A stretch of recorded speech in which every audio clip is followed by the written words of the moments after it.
Bonjour à tous, bienvenue dans ce Morning Vest. On est le 28 février 2024 et tout de suite on commence avec le S&P 500 pour les plans du jour. Donc en daily, on peut voir qu'on est toujours dans un flux qui est haussier malgré ce léger mouvement correctif et toujours au-dessus des moyennes mobiles. En 4 heures, on peut voir que la tendance reste clairement haussière. On est toujours dans ce beau canal haussier. On voit qu'on est en train de faire des rebonds sur la moyenne mobile 20, mais qu'on n'arrive pas à la casser pour le moment. En 1 heure et pour mon plan. Donc ici, on peut voir qu'on est en train de faire un marché latéral. Et on fait un marché latéral parce qu'on est dans une tendance qui est neutre suite au croisement à répétition des moyennes mobiles.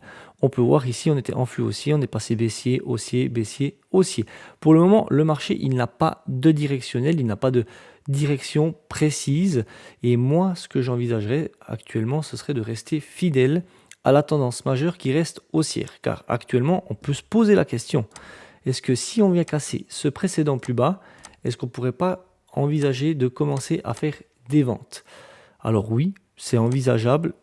Ça reste un petit peu agressif à mon sens. Ce que je préférerais et ce que j'envisagerais pour mes scénarios, ce serait que le prix fasse une correction un petit peu plus importante sur une de mes zones de polarité qu'on voit ici et à ce moment-là, trouver un signal pour tenter d'acheter un rebond.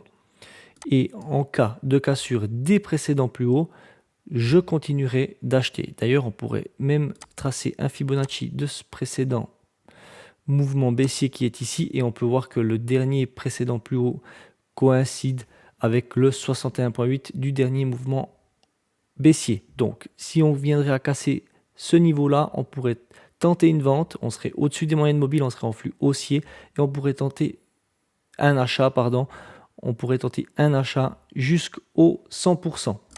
Et bien évidemment, en cas de repli beaucoup plus important sur le bas du canal qui converge avec le 61,8 du dernier mouvement haussier précédent, je pourrais tenter un achat sur signal. Voilà pour le S&P 500. Le Dow Jones en daily, toujours dans un flux haussier, toujours au-dessus des moyennes mobiles et toujours dans un mouvement correctif pour le moment. En 4 heures, on peut voir qu'on est dans un beau canal haussier et que pour le moment, on est dans un flux qui est en train de passer légèrement neutre puisqu'on est entre les deux moyennes mobiles. On a cassé la moyenne mobile 20 par le bas, on a le rejet de la moyenne mobile 50 qui est ici et pour le moment, on se retrouve dans un marché qui est en train de faire du surplace. Pour le moment, on a les moyennes mobiles qui sont complètement plates, donc on n'a pas vraiment de directionnel qui est clair et précis. En 1 heure et pour mon plan. Donc cette fois-ci, on peut voir qu'on est vraiment passé dans un flux baissier vu qu'on se retrouve bien en dessous des moyennes mobiles. Ce que j'envisage pour aujourd'hui, ce serait de rester fidèle à cette tendance majeure qui, elle, reste bien haussière. Évidemment, on pourrait se poser la question que si on viendrait à casser ces précédents plus bas, est-ce qu'on ne pourrait pas tenter une vente? Alors oui, ce serait quelque chose qui serait envisageable, peut-être un petit peu agressif. Moi, ce que je préconiserais pour aujourd'hui et ce que je préférerais, c'est qu'on ait une belle correction à la limite plus importante et qu'on passe cette zone de polarité et qu'on vienne sur le bas du canal qui converge avec le 61,8 de tout ce dernier mouvement haussier et qu'on trouve un signal d'achat pour tenter un rebond.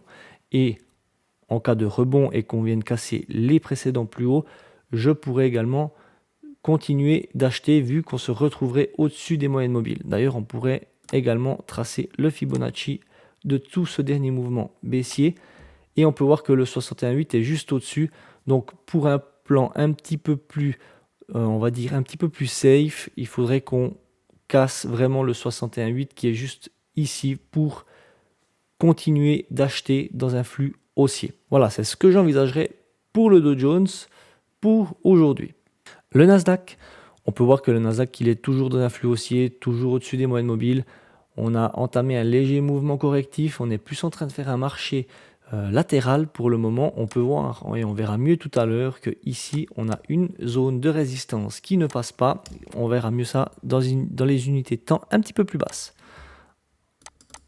En 4 heures. En 4 heures, on peut voir qu'on est toujours dans une phase d'accumulation, on est en train d'accumuler Ici, on est toujours dans un flux haussier, on est toujours au-dessus des moyennes mobiles, mais on a cette résistance qui ne veut pas passer. En 1 heure, et pour mon plan. Donc on peut voir qu'on est dans un flux qui reste haussier, bien que neutre, vu qu'on se retrouve entre les deux moyennes mobiles et qu'elles sont quasiment plates. Des moyennes mobiles plates indiquent un manque de tendance, on n'a pas vraiment de directionnel clair et précis. D'ailleurs, on peut le voir, j'ai tracé un niveau support qui est juste ici et le prix est en train de faire le ping-pong entre ce niveau support et la résistance qui ne passe pas qu'on a vu tout à l'heure. Donc moi, ce que j'envisagerais tout de même pour aujourd'hui, ce serait de respecter la tendance majeure qui, elle, reste haussière et tenter des achats. Évidemment, on pourrait se poser la question, si on vient à casser le niveau support, on se retrouverait en dessous des moyennes mobiles, est-ce qu'on ne pourrait pas vendre le marché? C'est une possibilité, c'est un petit peu agressif à mon sens et je préférerais attendre un repli un petit peu plus marqué sur cette zone de polarité qui converge avec les 50% de Fibonacci du dernier mouvement haussier qu'on a ici. Et si le prix vient à casser la résistance et les derniers plus hauts, je pourrais à ce moment-là tenter un achat. On pourrait même tracer un retracement de Fibonacci de tout ce dernier mouvement baissier et on pourrait voir que le 61.8 converge avec les précédents plus hauts. Donc à voir ce que ça va donner pour la session d'aujourd'hui. Et en manque de volatilité, on pourrait également envisager, si le prix reste dans ce range, de pouvoir acheter le bas du canal sur signal pour aller viser le haut du canal. Voilà pour le Nasdaq et pour les indices américains. On peut directement passer au calendrier économique. Concernant le calendrier économique, on peut voir que cette nuit, on a eu la décision sur les taux d'intérêt qui se sont faits en Nouvelle-Zélande et qui est resté inchangé à 5,5%. Du côté US, on peut voir qu'on a une news importante qui est le produit intérieur brut aujourd'hui à 14h30, suivi du stock de pétrole brut comme tous les mercredis à 16h30, mais sans grande influence pour les indices américains. Et du côté Europe, on a un discours d'un membre de la BCE. Et concernant la stratégie DMA, je suis toujours investi sur l'ETF MDY. On peut aller voir sur le graphique ce que ça donne. On a vu que ces 2 derniers jours, on avait fait des dojis, des toupies, des bougies d'indécision et que hier, on a ouvert en gap légèrement haussier, ce qui veut dire qu'on a la clôture s'est faite ici et on a ouvert plus haut que la clôture. On n'a pas eu beaucoup de volatilité, mais on a réussi à clôturer où on avait échoué les jours précédents. Donc pour le moment, je suis très content de cette décision. On va voir ce que ça va donner pour ces prochains jours et surtout pour le dernier jour de mois de bourse qui sera demain. C'est tout pour moi pour aujourd'hui. Je vous invite à mettre vos retours dans les commentaires, à vous abonner à la chaîne et je vous dis à tout bientôt pour une nouvelle vidéo et surtout n'oubliez pas de rester prudent sur les marchés. Ciao!